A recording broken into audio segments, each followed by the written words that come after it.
My name's Melissa Avera, and I love being a realtor. I specialize in real estate in the DFW and surrounding areas, and I also grew up here, so I'm very familiar with the Metroplex. Buying or selling a home can be an extremely stressful task, so I really try to go the extra mile to take that stress out of my clients' hands. This is Going the Extra Mile. Now, from Frito Nation Productions in the Caddo Office Reimagined Studios, here's Melissa. Hey everybody, happy to be here in the studio again today. I have Erik Tomlinson with Supreme Lending back with me to do another episode, and today we're going to talk to you guys about more of a forecast of what the market looks like for real estate market in 2022. I'm starting to get a lot of questions about both buyers and sellers on what the heck is going on, what do I think is going to happen. So we just want to address some questions we're getting a lot of for you guys today. I will say one of the first things I would shoot off is I was talking to a client yesterday, and they were asking me, is this still a seller's market or is it a buyer's market? And honestly, it's very much a seller's market still, just because there's, lack of inventory, multiple offers. But we're in a really weird time because it's very much a seller's market, but it's also a very good time to buy a house. And the reason I say that is because rates are still historically low. And I think the issue a lot of people are having is we've had rates low for a while. I mean, Erik, how many years have rates been low? I mean, I would say the past 5 years, they've all hovered in the threes. We took a little dip in the past couple of years just below 3, but nothing too significant. Yeah. And I'm going to agree with you on it's still a seller's market. Even with the rates going up, they're still very low. Just to kind of compare, right now we're at the end of January in 2022. The end of December of 2021, there's been like this huge hike, and so it's been it's like there's a lot of fear in the market of like where the rates are going. So if anything, it's spiked fear, and the buyers are like, oh, I better buy now. Right. So now it's even more competitive. Even with the higher rates, it's almost more competitive because there's fear buying out there, which I'm not like telling you should do that, but I see it from the lender side. So from a lending standpoint, the business is still going to be there. Refinances may go down a little bit because the rates are a little bit higher, but they're not like 1% higher. They're still they're less than 1% difference. It's just the cost of rate might go up a little bit, but it's still pretty hectic right now. Yeah, and what's crazy is depending on where you are in the process of buying or how long you've been in the market, there's some people who just feel like, hey, rates have been low forever. Like this is normal. This is not normal. I mean, average day for a home being sold in a normal market in Dallas, for instance, is normally at least 60 to 90 days. And it depends on the quality of the property. If it's a very luxury type home, 180 days might be normal to get the right buyer, right? But that's normal.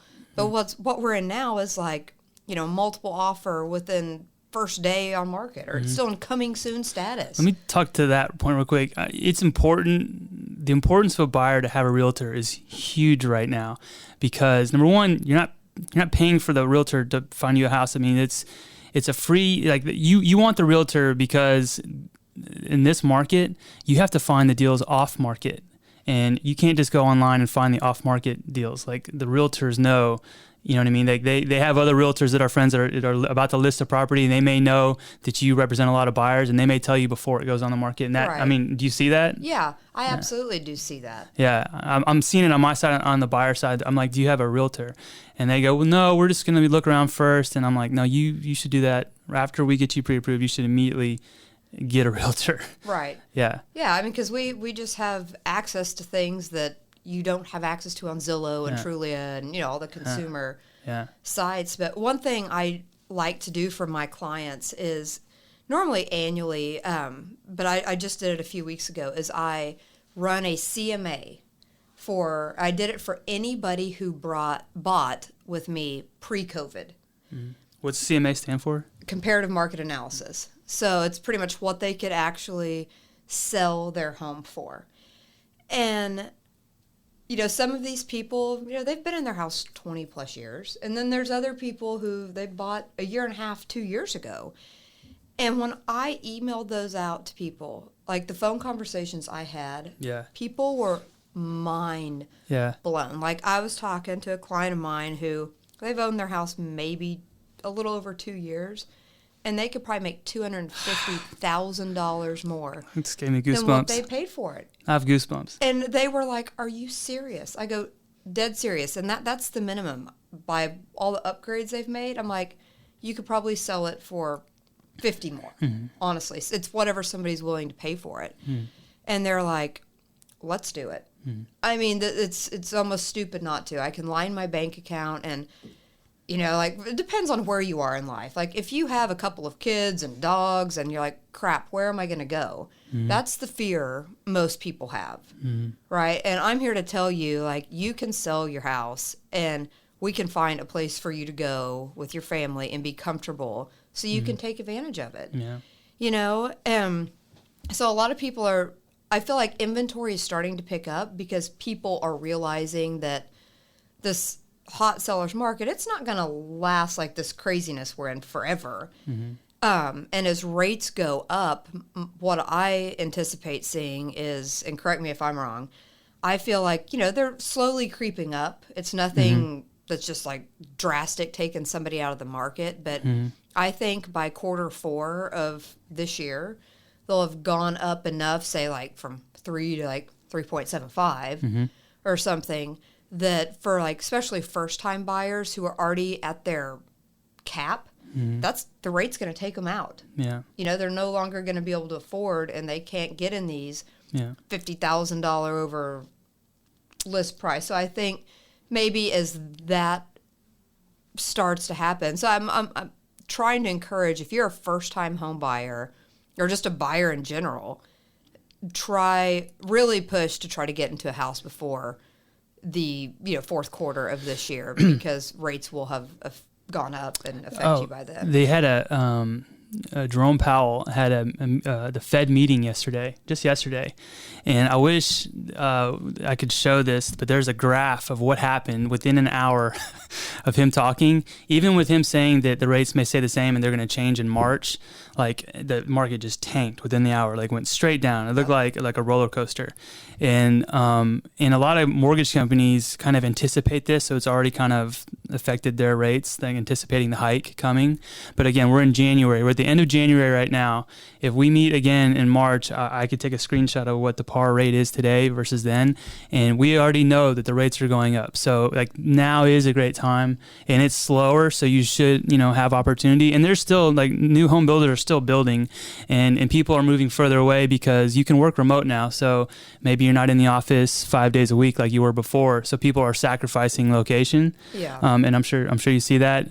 But it is competitive, and these builders are pretty savvy. They know that if they build a house, they sell a house today and they build it and it's completed 6 months from now, the value is probably higher than what they sold it for. Oh, so, absolutely. Yeah. So, I mean, it is competitive, and I don't want people to shy away from, a house today is worth $50,000 more than it was a year ago. The difference in payment on a mortgage isn't that much. And if you don't do it, I completely understand. But the problem is when people pay for rent, they really don't know what their interest rate is on that rent. And I'm telling you, it's going to be similar. You could live in a 1-bedroom apartment for the price of a 3-bedroom, 2-bathroom house, and it might not have like a skyline view, but it'll be an appreciating asset where you may make $50 to $100K in a year. Exactly. And you and I just closed a deal a few weeks ago for a client of mine who is a first-time home buyer. And when we were sitting at the closing table, I saw what his monthly mortgage was going to be. And I looked at him and I go, damn, that's awesome. Yeah. I mean, first-time buyer gets an awesome house, and his payment was going to be like somewhere between, it's like $1,358. Yeah. Or something. Yeah. And every single person right now who I know is renting, whether it's a house or an apartment, they're paying way more than Oh, that. yeah. Like, I know people live in one bedroom, nice apartments, and they're paying $1,800. And I'm More like, than that, yeah. wow. I mean, invest in Yeah. yourself. But the problem is so many of these people, they think they can't afford Right. down payment. Yeah, yeah. That's what keeps them renting, Yeah. but it's like they just have the right conversation with me or you and realize. So, yeah, and I want to talk about the down payment piece of it. So, again, I'm licensed to offer down payment assistance. And as the market changes, so do the programs, okay? Because the economy doesn't want to just halt loans. And so one of the things I've noticed is there's more programs like investor cash flow loans where like they don't qualify the buyer, they qualify the house. If the house generates market rent for, let's say, $125 a month, and the mortgage note that they qualify the person on is $100, they'll just say, okay, that person's approved. Just make sure they have the down payment. They don't care about the debt ratio. They don't care about the income because they know the house generates income. So if they have to foreclose, they know that if they take over that, that house, that it'll rent for more than the note that it's against it. Yeah. So there's different programs. The loan limits have changed with conventional and FHA. You can finance a conventional loan for like $627,000, I think, something. It bumped up. So That's crazy. that used to be a jumbo loan where you had to put 20% down and go through a million hurdles to get approved. I think the loan limit's $647,200 on conventional now and $420 on FHA. So all that really means is like I'm not telling you to go finance more. It just means that you can buy more and put down less, and that's big. So that helps the down payment issue. That's what people are having to do right now. Right. Honestly. Yeah, and these down payment programs, you can purchase up to $361,000, and I can give you, $15,000 at the closing table to assist you and give you a low rate in the threes. Yeah. And again, like that's for, you don't even have to be a first time home buyer now. I mean, they're loosening the guidelines to continue the engine going. So, it's, if you finance a little bit more, it's not that much in the payment, and it alleviates you from this completely depleting your bank account to get in the house. Yeah. And, one thing that it's a struggle sometimes is for buyers, or especially first time buyers. I have some where we've put in a handful of offers and they keep missing out, right? Because maybe it's because they're FHA. They can't sign the appraisal waiver. They can't go crazy over asking, right? And, they just get frustrated. And I get that. I'm right in there with them. But the thing about the craziness of the market that I don't like is for my buyers, like, you literally snooze, you lose. Like, I go show you a house this afternoon. If you love it, but you sleep on it, well, you're going to miss out. You got to literally put on your big boy pants and pull the trigger immediately, or you're not going to have a chance. And, when you're making a purchase that big, which is the biggest purchase people are ever really probably going to make, you want to sleep on it sometimes. You don't want to feel rushed. And I know I'm stressed just in life in general when I feel rushed. Right. And I hate for my clients to feel pressured and rushed. Like, if I don't do this, I'm going to lose out. Right. And I tell them that. Like, I have some clients right now that tomorrow we're going to look at a new construction home. And I said, hey, maybe I can get us in. Maybe we could try to go the day before, just so you can look at it before our appointment on Friday, so you guys can talk about things. And then if like, okay, this is what I want, that you're more confident just saying, let's sign the contract right now. Yeah. Versus being like, oh, crap. Right. What am I doing? I mean, I hate that for people, but you have to be game ready. You have to be. You have to be a visual too. Like, I'm sure you see it when you show these houses. I guarantee you, it's not going to be everything you wanted. You're going to have to look at that, and you're going to have to make it what you wanted. Yeah. I've learned that. I didn't think I would care about my curb appeal on my house, and all of a sudden now I'm, removing bushes and, paying a tree service and all this stuff. But then you find yourself changing your habits. But you'll take pride in it, and then you'll even take more pride when you realize the value has gone up. It's an appreciating asset. Absolutely. Yeah, and winning, and when I get an offer and they win it, and then they're like, second guess it, I'm like, man, you just won a deal. I don't know how many of these you're going to win, just to be honest. So I promise you, if you move in there within a few months, if you don't think it's good then just relist it and you'll probably sell it for the same or more. Exactly. And the other thing I'm trying to do, just for my knowledge base, but to also help my buyers, all my buyers, and give them more of a competitive edge, is if I submit an offer and we lose out on it, I try to build relationships with every agent I work with because I'm not going anywhere, right? Mm-hmm. And if we have a good experience, I hope to do more business with them. Mm-hmm. But I'll just ask them. I say, hey, will you tell me where we fell short? Mm-hmm. And a lot of times it's, people, it's just the net price, mm-hmm. But it could be something else like, hey, you guys didn't offer to pay title or something that could have. So I always just ask. So if there's something consistent, then I'm just going to tell my clients, like, if you're serious and you really want this house, you need to include this in every offer. Yeah. I feel like that's my job. We should title this segment "Just Win." That's what you need. Just win. Just win the deal, right? Right. I mean, that's the biggest hurdle.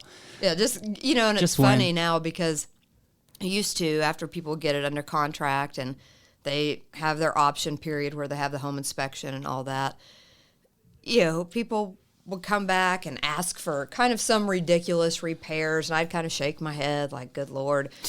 But now they're so happy just to have won the deal that they're not asking for crap right. on the inspection, unless it's something obvious like roof shot. Mm-hmm. We're not going to be able to obtain insurance, then mm-hmm. that's something that's going to have to be done. But mm-hmm. for the most part, people are just whatever I have to do to close this. It would be cool to have an appraiser on here one time too, because I would imagine they're under the gun. Like these times are so unprecedented that, he does a report on Tuesday, and then houses are moving so fast that there's a house that sold on Wednesday, and that's like a better comp, and it sold for more. And so we're like, hey, your appraisal work, it's really great, but we need you to bump up the value $20,000 because another house sold like 10 minutes after you did this report, and it makes or break our deal, and it can make or break our deal. And so now they're having to go back, and they're swallowing their pride and going back on their work and having to change it. If you have a good mortgage company that can submit a request to reconsider the value, that can make or break your deal. I mean, I've seen it happen. Oh, no doubt. Yeah. I mean, appraisal reports are not, technically they're good for 6 months, but the value is going to be different, so you might as well just get a new one. Well, and that's the other question I'm getting a lot of. Like, people are asking as far as buying. They're like, man, it's so crazy right now. I'm clearly going to have to pay, over a decent amount, and it's probably not going to appraise. Right. Is this the worst time to buy? Like, 'cause what happens if I need to sell in a year? And, in a normal world, I would tell my clients, if you're paying $100,000 over asking price, don't call me in a year mm-hmm. and ask me to sell your house because mm-hmm. you're probably not going to be in a good position. Mm-hmm. But I would say probably 85% of every house I have sold where my clients have had to go some kind of crazy over, mm-hmm. they already are there. Like, mm-hmm. there's all these new comps, and their home mm-hmm. value, they actually have equity, mm-hmm. which is nuts to me because it's been less than a year for most of these people, and the values have gone up that much. Mm-hmm. So before I came in today, I had a lady put an offer off market, $65,000 over, and it was around here. It was near Allen. And I called the seller's realtor just to reiterate, hey, this buyer is good. You should, please consider this. It hasn't hit the market. And the buyer, $65,000, or the seller said, we're going to wait till Monday. Of course. So $65,000 was not Greedy. enough. So it was not enough off market. So I don't know. I don't know. Inflation equals greed. I mean, that's that's the world we're living in right now. But I mean, exactly. Like, I put an offer in for a client the other day on a house that it was not that it wasn't nice, but it wasn't. I mean, it needed a lot of work mm-hmm. to get it to be nice. Mm-hmm. And the listing agent, her response when she told me she didn't pick our offer, and we went in $45,000 over asking price. And this was for an investment property, mm-hmm. right? Mm-hmm.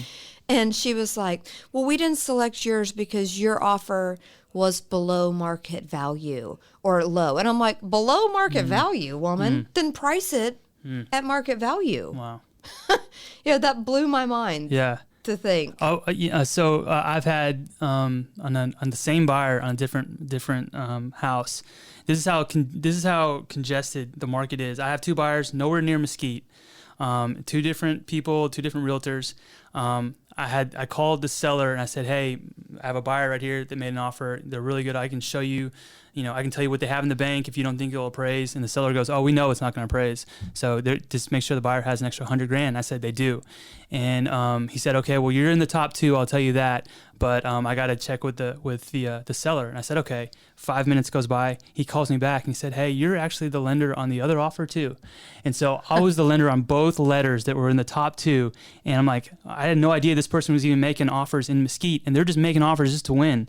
And so now I'm telling the seller, look, I'm the loan officer each way, so I don't know what to tell you. They're both qualified. I don't, you tell me what the difference will be. Right. And I think in that situation, because they had so much control, the realtor for the seller was under the same company as one of the buyers, one of the offers. And I think they went with that offer, maybe because, I don't know, it stays under whatever XYZ company. Yeah. But I've never seen that happen. At all the houses in DFW, I had two buyers, in completely different areas.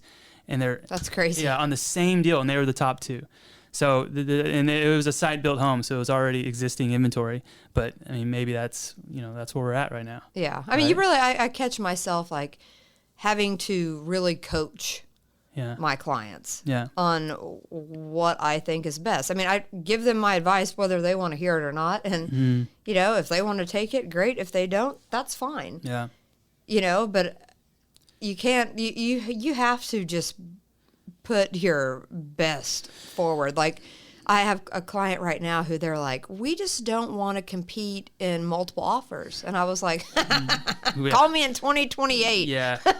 You have to be okay going over. Just tell yourself, just be okay. You're gonna go over. Right. Well, and like you said, so many people have. Obviously, it's our job. It's my job. I don't want people to overpay for a house. Right. I would love if a house is listed at $350 to get it for somebody for $325. Mm-hmm. That would make everybody happy. But in this market right now, that's not realistic. Mm-mm. And I'd be lying if I said it was. Yeah. But people still have the perception that, I'm going to submit an offer and the seller will counter. Yeah. So I still have a chance. And I have to tell them, like, nope, they don't have to counter. And in this market, when there's, say a dozen offers on a house, that listing agent is running around with their hair on fire. It's overwhelming, looking at all the offers, trying to figure out what's best, fielding all the text messages, the calls. It's a lot of work. Yeah. And they're not going to come back to everybody and say, okay, you're number 10 of 12, so you might want to improve it. They're not going to do that. Mm-hmm. So you just have to swallow your pride and figure out how bad you want the house and how much you can actually afford to pay over and put your best number and foot forward. Do letters still help? Like when you submit a letter with your family and like a picture? Yes and no. There should be an app where they just like their job is to be like, yes, we'll be in your pictures to help your offers. And, swipe right for that. Can you be my wife? And then that kid, you be the kid. And then this dog, I'm going to choose that dog. Sometimes, honestly, I feel like it almost has more pull if the realtor does something. Mm-hmm. So, for example, deal we disclosed last week, I encouraged my client to write a letter, because I knew his multiple offer, he couldn't go crazy over. Mm-hmm. And I could tell he was uncomfortable with it. Mm-hmm. And so he was just like, I can't write the letter. I don't want to. And I'm like, that's fine, man. You don't have to do it. So when I submitted his offer, in the body of the email, I just typed a paragraph about him. Yeah. And, everything I put was about his life, who he is, what he has going on, and how much he loved the house. Just very transparent. Yeah. And I honestly think that helped a little. Yeah. I really think it did after talking to the agent. But it should. I also have buyers who write these like extreme letters. Yeah. Like about a month ago, I had a buyer who I had to kind of talk off the ledge, like, submit this letter. And I called him and I'm like, you might want to change a few things here. Like they don't need to know about this or less that. Less is more. Yeah. That might be a little invasive. Yeah. And they were like, really? I said, yeah. So some people are going a little extreme, but I mean, if you want to write a letter, write it. It's not going to hurt you. The only thing is if there's 50 offers on a house, they're probably not even going to read it. Yeah. They're just looking at the highest number. Yeah. But what's funny about that is I have a lot of realtors that I do business with or I network with all across the country. And I don't know if I mentioned this on an episode before, but I have some people on the West Coast and in Oregon, they're actually making it illegal to write. Like you cannot submit the love letter. Oh, really? Which I think is ridiculous. Like why? If somebody wants to write the damn letter, just let them. What does it matter? So what, they have to pay a penalty? Or I'm not sure what they're doing. They do hard time for that letter? But apparently in that state, that's becoming a no-no. Like you can't do it. But, okay. So yes and no. Sometimes I think it really does help. And other times, because it's emotional for people. Like it's emotional for people selling if they've lived there, they've raised their family there. I see that. See that. I've had sellers because I as a lender, not every lender is going to call and help. I try to do that because I want every offer to go through, and I've seen them ask about the letter and they've referenced letters before, but it is few and far between now. But like I always try to help and say, well, man, how are we going to win this? And as a lender, I can just say, look, I can offer really quick turn time, And when I tell them that, but I got to let the buyer know you need to be prepared like today. So if I ask for a document, I'm not trying to push you, but I need it within 24 hours because we're closing in 10 days. Yeah, and that's having possible. Some kind of personal connection. Sometimes I think it's not a bad thing. Yeah. I mean, for example, when I bought my house, I found out that when I toured it, I noticed there was all kinds of like firefighter stuff there. And I was like, oh, this guy must be a fireman. And then I saw the city. Well, one of my great friends from high school, I know, is a Louisville firefighter. And so I reached out to him. And I hadn't talked to him in forever. And I just said, hey, man, do you happen to know this guy? I want to buy his house, and I think he is a Louisville firefighter. He's like, dude, he's my captain. And he's the best guy ever. Wow. And so, I mean, not that helped, but it was just like we instantly had a personal connection. Yeah. And, I mean, they were just, the people we bought our house from they're just amazing people. Yeah. I still keep in touch with them to this day, Yeah. which is unusual, I think, for a lot of people. But it's like, I do improvements to the house, and I'll text them pictures. Nice. Like every once in a while they're still in the hood and they've come back by and I'm like, come in. So you never know. I mean, whatever it takes. I always think everything's better the more personable it is. Yeah. The more connection you're going to have. So, I mean, well, I think it's a major feat. All these, there's a lot of realtors out there too, and so not everyone wins. So it's important to have a good one that just wins. But I think the major takeaways for today for people would definitely be like first-time buyers, do it now. Like really, really push hard to try to get into something before quarter 4. Otherwise, you might be priced out of the market. Right. Because like I said, it's not going to be a massive hike, but 0.75% an increase in a rate can change your position. Yeah. And for people on the fence wanting to sell, do it. I mean, we're entering the spring market where it's going to be hot again, but again, as this is sellers, the reason you need to sell is because with rates rising, that's going to slowly take some buyers out of the market. So then that will be less competition, less multiple offer, less money you're going to get for your house. So at the end of the day, it's your buyers and sellers are kind of in the same position. Buyers need to buy now, sellers need to sell now. So, I would say, it's a good time to sell. It's still a good time to buy. And if you want to be competitive to win these offers, you should make yourself look better. Save as much money in the bank as you can. If you have to charge something instead of pay cash, do it. I think that the sellers are becoming more savvy, and they're asking lenders that really care, that want to push your offer. They're asking to see proof. They want to see proof of money in the bank now. Right. Never have I seen that before in the past, 5 years. And I've never had a seller say, "Can you send me the bank statement so I know they really do have this money?" Yeah. If you go over, and so you should have it, and you may win. If you tell me that you're getting a gift, then be prepared to have a gift letter signed by the donor. I think cash wins these deals. The biggest change in the market between yesterday and today is that people are going over ask, and they're just paying more money at closing. So be prepared for that. If you want to set yourself aside from the rest, say you have both. I say I have extra cash and I have a gift letter if I need to go above and beyond. Or I also qualify for the bond loan. We can switch the programs to the bond loan. You can switch the programs at any point in the process. Yeah. And so if I need more money, I'll just go. And then there's even wealthy people that don't even fit the guidelines for a bond loan. They've opened up programs where there's no income limit. I can do a bond loan with no income limit now. That's awesome. Yeah. So and again, I do bank statement loans too, and then people balk at the rate. I'm like, just take it now and then pay your taxes on the real income that you do make 1 year, and then we'll do a regular conventional loan at that point. Right. If you really want this house. So, Yeah. But even the bank statement loans in the fours, is still historically low.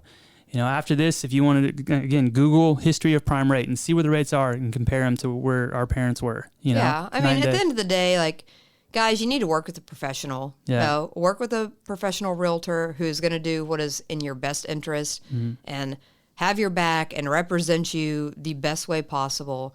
Unless you just have oodles of cash and that's what you're paying for, you need to work with a lender like Erik, who, I mean, he knows his stuff in and out, and he's going to get you the best rate. He's going to put you in the best program so that you are able to keep as much of your own cash in your bank. Right. It's pretty awesome that you offer programs. So many people still think I have to put 20% down, or like you said, didn't you say on a conventional, like normally it's 5%, but you're doing something where it's more like 3%? Yeah, you can do 3% down in that's huge. Right. The value add with Supreme Lending is that we're not just doing one option for a bond loan. There's so many out there, and we do all of them. A lot of times I'll talk to a customer and they said, well, I'm already pre-approved, and they have the bond and it's still just not where I want it. I'm like, well, really, what's the rate and what's the, what are the details on that? And they tell it to me. I'm like, that's a different bond that I'm offering. They're not offering the one I'm at, and my rate's lower and the guidelines are different. So you actually do qualify because the rate's lower and we have a different bond. And then it completely changes everything, and that helps me. That helps me win because I'm not limited to those programs. Right. And I don't know what else is out there, what every other lender offers. I mean, who knows? We may all offer the same thing, but I know that's not true because I've seen it. Yeah, I mean, I just talked to too many people who are maybe young, maybe first time buyers, and they're not doing anything because they're like, I don't have enough for a down payment. Mm-hmm. If that's you, seriously, call us. Yeah. Because there is probably a program that we can get you in where you're not going to have to come up with much cash, or any for that matter, depending on the loan type. I mean, there's loans where you can get into a house for 0 down. Yep. So, I mean, it's worth having a conversation. So, if you have a goal this year to try to buy a house, this is the year. Start the process now. You don't have to rent. I'll just say that's another message. You don't have to rent. You can own for the price of rent. Absolutely. Yeah. This is fun. I'm glad we did this. Yeah. Well, thanks for being here, man. Yeah. You always provide super valuable information, and I always learn something new. So I appreciate it. Yeah, no problem. Good team. Thanks for having me. Anytime. If you have questions about buying, selling, renting, or investing, don't go at it alone. Reach out to Melissa at 214-280-4317 or Melissa at melissamovesdfw.com. You can find out more about the Melissa Avera Realty Group at TVG by visiting melissamovesdfw.com. Thank you for listening to Going the Extra Mile.